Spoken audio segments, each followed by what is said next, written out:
We got a major report on this edition of the Heat Report by Chat Sports because the Miami Herald's Barry Jackson has reported that the Heat want to retain point guard Davion Mitchell this upcoming offseason and will extend a qualifying offer to him, making him a restricted free agent. This is something that Miami fans have clamored for, and I personally think this is going to be a potential great move by this front office.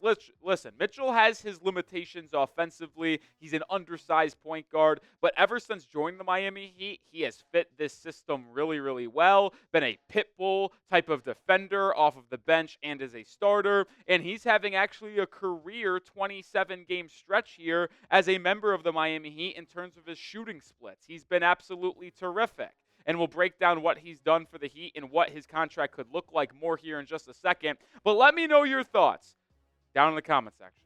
Do you want to re-sign Davion Mitchell this upcoming offseason? If you do, type Y for yes. If you're kind of like, I think the Heat should go somewhere else with their point guard duties, type N for no.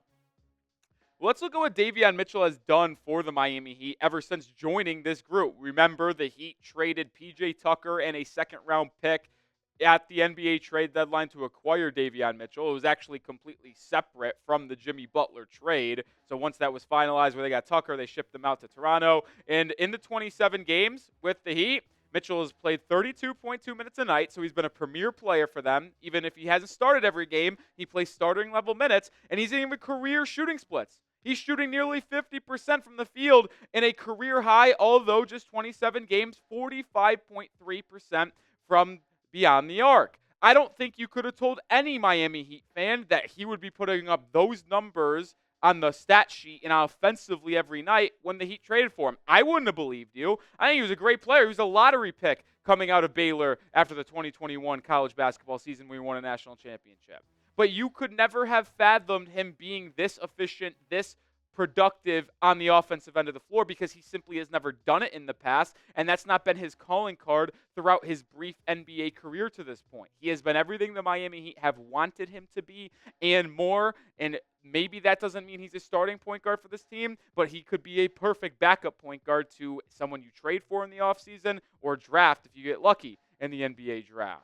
And continuing to look at Davion Mitchell, if you look just after the All-Star break, so take away the first 3 games where he was getting acclimated with this Heat group. So after the All-Star break, 24 games. Offensive rating of 114.6, defensive rating 110.2, an assist to turnover ratio of 3.02. So if, for example, he would have 1 turnover, he also has 3 assists with that, something Miami has struggled with this season, not having a true point guard, having that shoulder or having that land on the shoulders of Tyler Hero, and he's shooting a 61.4 true shooting percentage. And he's doing all of this offensive work, which would never have been thought of something he could do while playing elite defense. That's his calling card. That's why the Heat acquired him, to have a point of attack defensive guy at the perimeter, but also someone who could run your offense and distribute.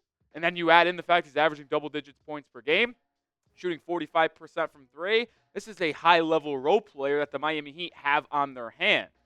And as we continue to break him down on today's show, make sure you are subscribed because we will have you covered with the Miami Heat every single day, whether it's Heat games, live streams like last night and tomorrow night, Heat news and Heat rumors. Hit that sub button. We'll be here all offseason long.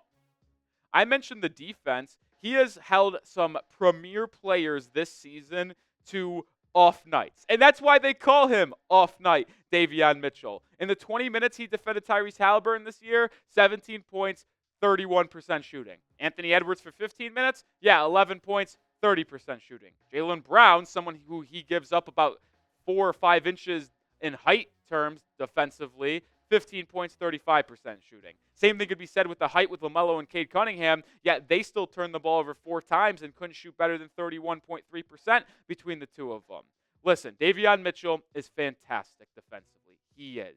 And with all of what I've been saying with Davion in terms of me gushing over him, me being happy about what he's provided Miami since joining this roster 27 games ago, the truth is I still do not want him to be my starting point guard. I love Davion, and this isn't shade being thrown at him whatsoever. But I just don't think if the Heat want to win an NBA championship that Davion Mitchell can lead you as that point guard. And not every starter has to be an elite player. That's not how it works. If you get 3 elite players with good role players that surround them, you're solid. But I just think Davion Mitchell's best role in the NBA is coming off the bench. And he still might play 25, 30 minutes a game like he's been doing. But having him enter the rotation, enter the game 4 to 6 minutes into the game and be that fresh legs defensive guy right off the bat, that's the perfect role for him on the Heat. A backup point guard and a defensive piece that gets inserted into the lineup late into games when you need a stop. That's Davion Mitchell. He's executed that to a T, and I want to continue to keep him in that role if Miami does retain him on a long-term deal. And we'll take a look at what that may be just in a second. But we are sponsored by PrizePicks, the daily fantasy sports platform that I play every single day. Whether it's basketball, whether it's baseball, hockey, esports, there's so many ways you can play PrizePicks. And to create a lineup, all you do is pick more or less on a few player stat projections, for a chance to win up to 1,000 times your cash. They put their members first, so if you win an entry, you can get your money as quick as 15 minutes. They have weekly promotions like Flex Friday, Taco Tuesday. Each Tuesday, PrizePicks discount select player projections up to 25% to provide even more value for your lineups. I said that you can play many different ways. You can do postseason professional basketball. You can go to golf and the Masters starting today. I'm going less than on Rory McIlroy, 70.5 strokes, which is a good thing. Same thing could be said for less than on Scottie Scheffler, 70 strokes. I'll take the more than on Phil Mickelson, 73 strokes. 3-player entry on PrizePicks with the Masters. You can play any way you want to. But join me and the millions of others playing PrizePicks daily. Download the app today. Use code CLNS to get $50 instantly after you play your first $5 lineup. One more time, download the app today and use code CLNS to get $50 instantly after you play your first $5 lineup. PrizePicks, run your game.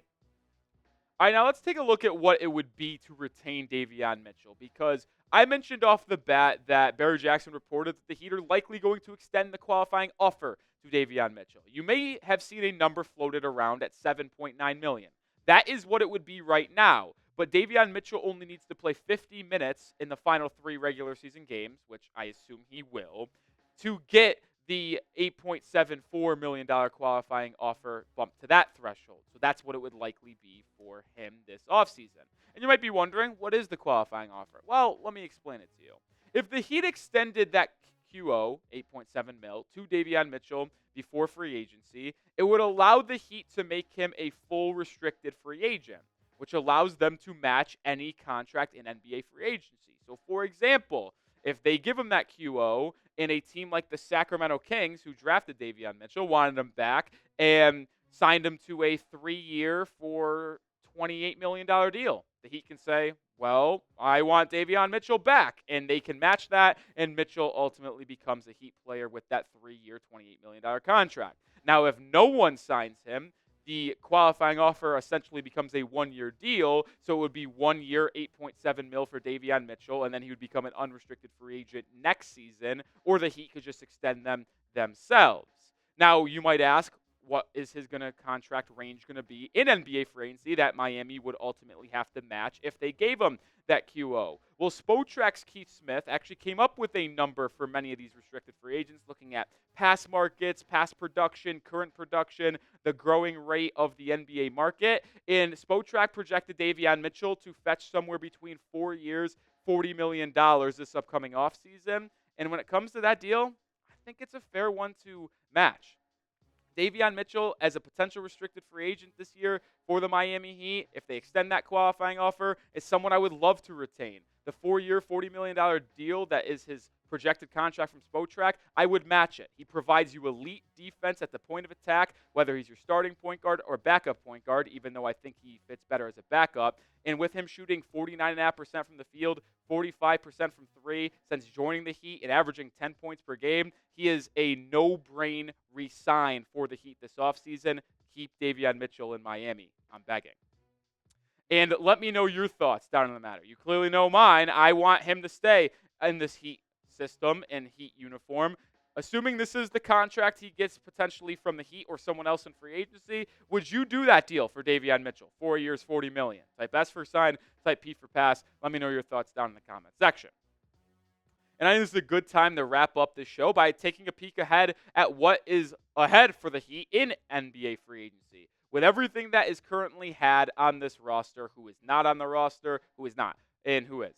Like, Davion Mitchell is not accounted for on this roster right now until they extend that qualifying offer. The current cap allocations for Miami is at $213.1 million.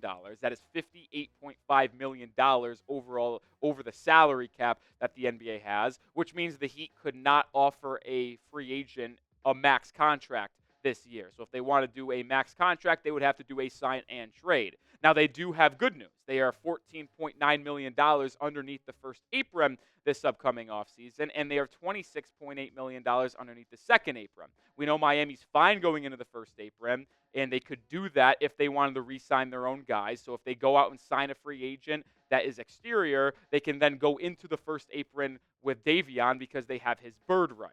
And they have $26.8 million before they reach the second apron, which we know Miami does not want to do, and they will not go over that this offseason. So with the Heat in this current predicament financially, this is where the roster currently stands for next season with players under contract. And there's actually a lot of them. There's 13 players under contract next year. Bam's got his deal. Tyler Hero's got his deal that he's going to be up for an extension this upcoming offseason as well, which could be scary, and it's going to be a talking point for us this offseason.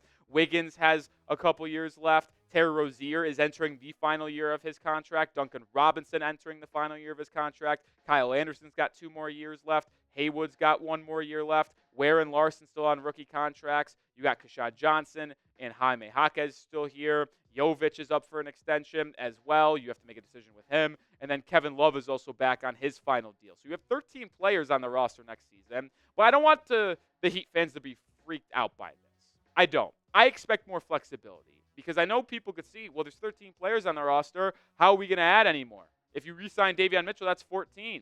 Like, are we just going to run it back? I don't think so. There's going to be a lot of change to this Dolphins Heat roster this offseason. I think Kevin Love ultimately retires. He has missed almost a quarter of the season, if not more, with personal reasons. I love Kevin. Great locker room. Great dude. Hope everything is okay. But if you're missing a quarter of the games for personal reasons, I would expect this to be the final year for Kevin Love. And then he could move off Duncan Robinson. He has a $19.5 million contract for his final year, but he has an early termination option, which means they could cut him early in the offseason, save $9.9 million, and only be on the hook for about $10 million in dead cap. And then I would also expect trades potentially of Terry Rozier on the last year of his deal, Jaime Jaquez Jr., who has had a sophomore slump, and maybe even Andrew Wiggins if they really look to upgrade with a big player because he is a good, solid player, and he has a $30 million contract. So I would see changes. I expect flexibility for the Miami Heat. And we'll have you covered all offseason long here at the channel. So make sure you are subscribed, whether it's free agency, the draft, trade rumors. We'll have you with everything you need surrounding the Miami Heat. So hit that sub button, and I'll see you with more watch parties to end out the year.